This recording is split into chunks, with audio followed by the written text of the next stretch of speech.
Bismillahirrahmanirrahim. Assalamualaikum warahmatullahi wabarakatuh.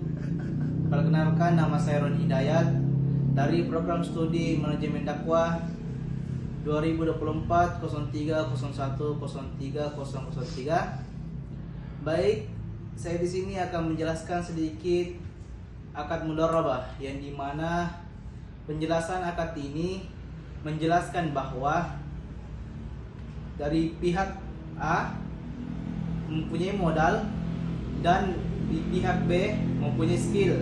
Di pihak A dan di pihak B bekerja sama dalam membangun sebuah produk, yaitu pihak A memberikan modal kepada pihak B dan pihak B mengelola produk ini.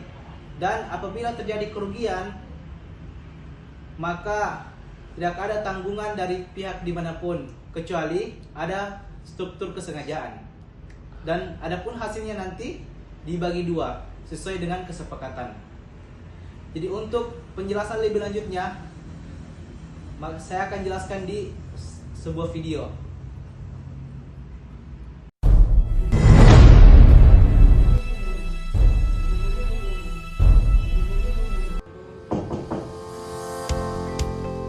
Waalaikumsalam. Ya, masuk.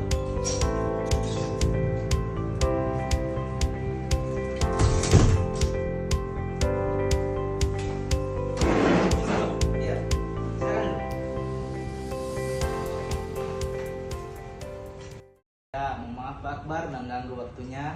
Saya ingin bertanya kepada Bapak, apakah Bapak bersedia kerjasama dengan saya untuk membangun sebuah usaha kuliner? Saya memiliki modal 50 juta. Saya bersedia memberikan 50 juta itu apabila Bapak ingin mengelola suatu usaha ini, yaitu usaha kuliner. Alhamdulillah, saya bersedia dan siap menjalankan usaha kuliner ini. Semoga Allah memberkahi kerjasama kita, Pak. Nah, baik. Saya ingin menggunakan akad mudharabah yang dimana pemilik modal dan Bapak sebagai pengelola usaha. Kita akan sepakat membagi keuntungan bersih, yaitu 60%. Untuk saya 40% dan untuk Bapak 60%. Apakah Bapak setuju dengan pendapat ini? Saya setuju, Pak. Namun bagaimana jika usaha mengalami kerugian? Jika kerugian terjadi bukan karena kesalahan Bapak, maka saya akan menanggung semua kerusakan itu atau kerugian itu. Tapi jika kerugian karena kelalaian Bapak atau kesalahan Bapak, maka yang bertanggung jawab adalah Bapak. Insya Allah, Pak. Saya akan mengelola usaha ini dengan jujur, amanah, dan profesional. Semoga usaha kita membawa manfaat. Alhamdulillah, mari kita buat tulis atau akad tulis supaya jelas dan tidak ada kesalahpahaman di kemudian hari. Setelah itu modal akan saya serahkan kepada Bapak. Setuju, Pak. Terima kasih atas kepercayaannya. Semoga Allah memberikan keberkahan kepada kita berdua. Oke, semoga sukses, Pak. Amin.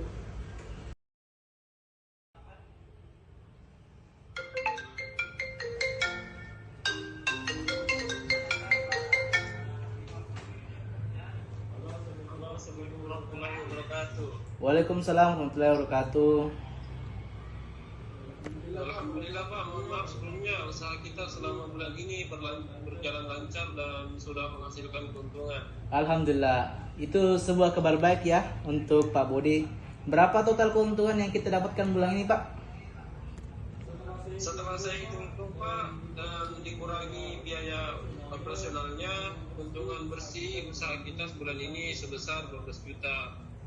Masya Allah, bagus sekali itu Pak. Jadi sesuai akad yang kita sepakati sebelumnya, pembagian keuntungan 60% ya, untuk Bapak sebagai pengelola dan untuk saya sebagai pemberi modal ya 40%.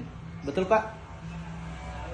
Betul sekali, Pak. Jadi dari 12 juta rupiah ini, Bapak menerima 4.800.000, sedangkan saya menerima 7.200.000. Baik, saya setuju dengan pendapat Anda. Uangnya bisa saya atau bisa kamu transfer ya melalui rekening saya? Insya Allah ini saya serahkan bagian keuntungan Bapak sebesar 4.800.000, dan berikut yang saya akan lampirkan laporan keuangan bulan ini sebagai bentuk transparansi. Terima kasih Pak Budi, saya sangat menghargai keterbukaan Anda dan kerja keras Bapak. Semoga usaha kita terus berkembang ya Pak. Amin, amin Pak. Baik, itulah tadi penjelasan video mengenai tentang akad mudharabah. Berikutnya saya akan sedikit menjelaskan apa saja kesalahan-kesalahan saat kita berakad mudharabah. Saya akan menyebutkan sedikit kesalahan saat mudharabah. Yang pertama itu menetapkan keuntungan dengan nominal tetap, yang dimana kesalahannya itu dalam akad mudharabah keuntungan dibagi berdasarkan persentase dari keuntungan bersih, bukan ditentukan dalam bentuk nominal atau tetap. Contoh seperti kamu dapat 2 juta di tiap bulan, sisanya untuk saya. Penjelasan syariah, pembagian keuntungan dengan nominal tetap bertentangan dengan prinsip syariah. Kenapa? Sangat bersiko atau merugikan di salah satu pihak jika usaha itu rugi. Ini membuat akad menjadi batil atau tidak sah. Contoh yang kedua adalah memberikan jaminan modal atau keuntungan. Kesalahannya adalah pemilik modal mensyaratkan bahwa modal harus dikembalikan dengan utuh meskipun usaha itu rugi, atau pengelola menjanjikan keuntungan tetap. Contohnya seperti kamu harus kembalikan uang itu sebesar 50 juta dalam jangka 1 tahun apapun itu hasilnya. Dalam penjelasan syariah bahwa dalam mudharabah itu kerugian ditanggung pemilik modal kecuali kerugian terjadi karena kelalaian atau pelanggaran pengelola memaksa pengelola menanggung kerugian secara otomatis menjadikan akad tidak sah atau mengandung unsur gharar, ketidakjelasan. Yang terakhir adalah pemilik modal ikut mengatur pengelola usaha, yang dimana kesalahannya itu pemilik modal ikut terlibat dalam manajemen, membuat keputusan operasional, atau mencampuri kegiatan usaha secara langsung. Dalam penjelasan syariah mengatakan bahwa dalam akad mudharabah itu pengelola usaha sepenuhnya berada di tangan mudharib atau pengelola. Bila pemilik modal ikut campur atau ikut mengelola, akadnya harus diubah menjadi musyarakah, kerjasama modal dan kerjasama. Itulah tadi penjelasan mengenai tentang kesalahan-kesalahan dalam berakad mudharabah. Jadi apabila ada kesalahan kata atau salah pengucapan, itu datang dari saya pribadi. Mungkin cukup sekian yang dapat saya sampaikan atau dapat saya jelaskan tentang akad ini. Kurang dan lebihnya mohon dimaafkan. Wabillahi taufiq wal hidayah. Wassalamualaikum warahmatullahi wabarakatuh.